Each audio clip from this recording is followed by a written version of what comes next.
لبیک اللہم لبیک لبیک لا شریک لک لبیک ان الحمد والنعمت لک والملک لا شریک لک.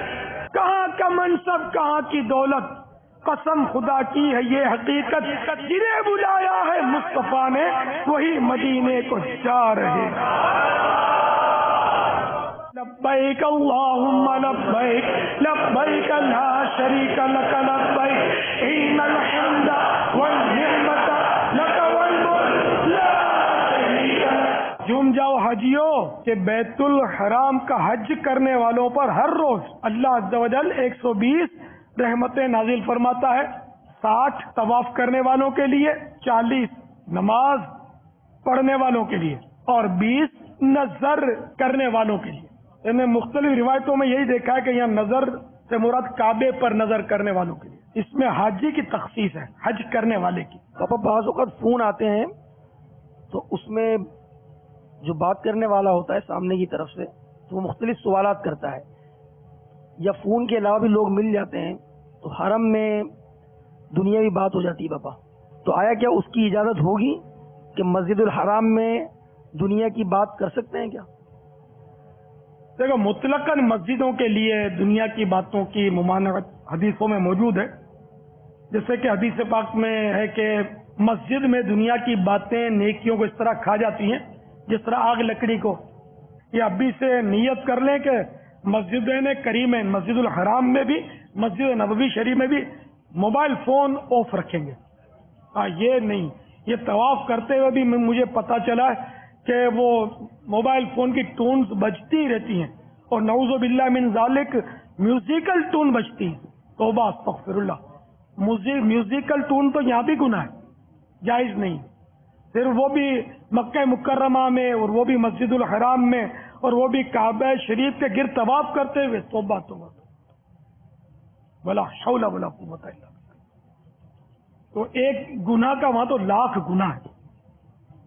تو یہاں بھی توبہ کرنی ہے. میوزیکل ٹون اپنے موبائل فون سے آج اور ابھی بند کرنی ہے. تو سانس بعد میں لینا ہے، پہلے گناہ کا گلا گھونٹنا ہے. تو ٹھیک ہے، یہ طے ہوا حاجی صاحبان، حاضرین ناظرین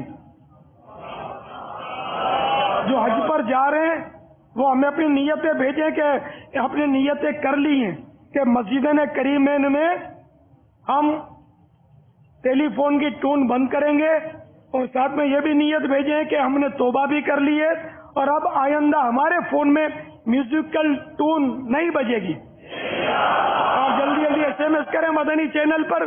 بابا جب مکے پہنچ ہی رہے تو کیا ہی بہتر ہو کہ احرام، آپ ہی احرام باندھ کے بیٹھے ہوں.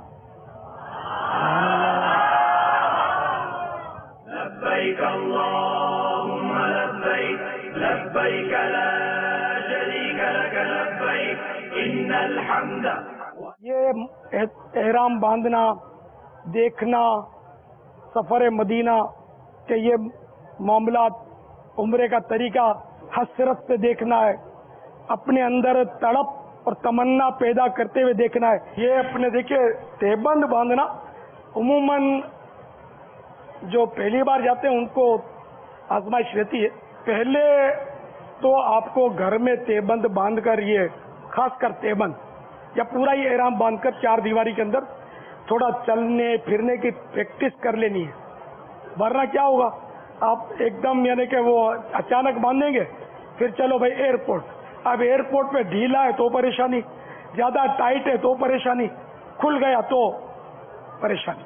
تو اس لیے گھر میں اس کی پریکٹس کر کے جانے میں آگے سفر میں سہولت ہے. باندھنے کے کئی طریقے ہیں، اس میں ایک طریقہ عرض کرتا ہوں جو میں نے زیادہ موافق پایا.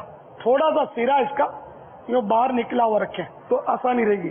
اب یہ پورا اس طرح کھینچ لیں اور یہاں اس کی گرفت کر لیں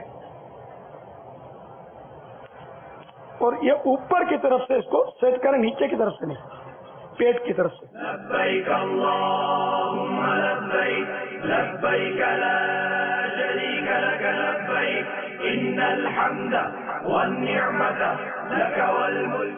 ابھی اس کو یوں تھوڑا آگے سے فولڈ کر لیجئے. لبیک اللہم لبيك لا شريك لك لبيك.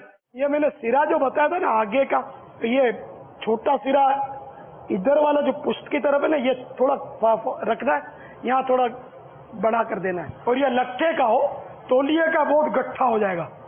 لٹھے کا ہوگا تو آسان ہوگا، لیکن لٹھا وہ ہو کہ جو موٹا ہو. اگر پتلا ہوا پسینے سے یا پانی سے یا ویسے ہی رانے وغیرہ چمکیں گی. تو اگر نماز میں قدر مانے ستر چمکتا رہا تو بھی نماز ہوگی ہی نہیں. اور اس طرح کا کپڑا کہ جس سے ستر چمکے، یہ دوسروں کے سامنے پہننا بھی گناہ ہے. یہ ہو گیا اس طرح، ٹھیک ہے نا. اب اس میں بیلٹ کی ضرورت نہیں پڑتی ہے. اور اوپر کے لیے تولیے کا حصہ جو ایک سادہ کپڑا اور یہ اوپر تولیہ تو یہ وزنی ہوتا ہے، ورنہ ہوا سے یہ بار بار اترتا رہے گا، نماز میں اترتا رہتا ہے، تکلیف ہوتی ہے. یہ ذرا کم اترے گا نماز میں، ہوا سے بھی کم اڑے گا نسبتاً. یہ اس طرح رکھ کر ادھر تھوڑا رکھا اور الٹے ہاتھ کی طرف زیادہ رکھا چادر، اور اب یہ سیدھی طرف ڈال دیا. لبيك اللهم لبيك لبيك لا شريك لك لبيك. امیر سن انشاءاللہ چل کے بتائیں گے کہ اس طرح احرام باندھ کر چلنا کتنا آسان ہے.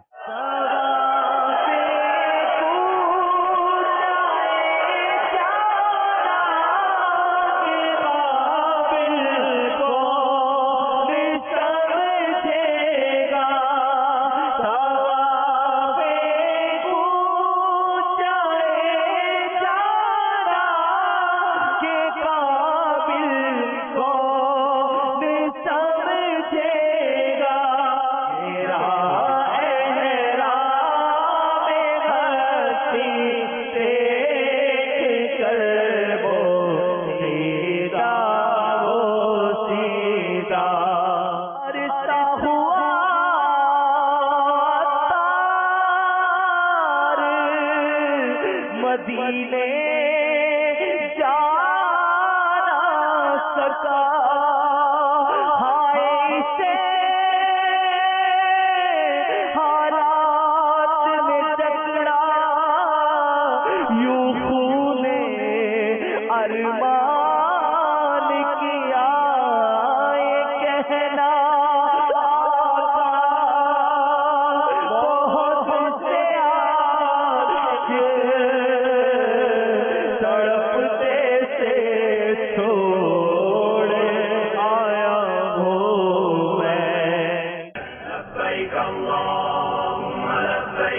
لبيك لا شريك لك لبيك إن الحمد والنعمة لك والملك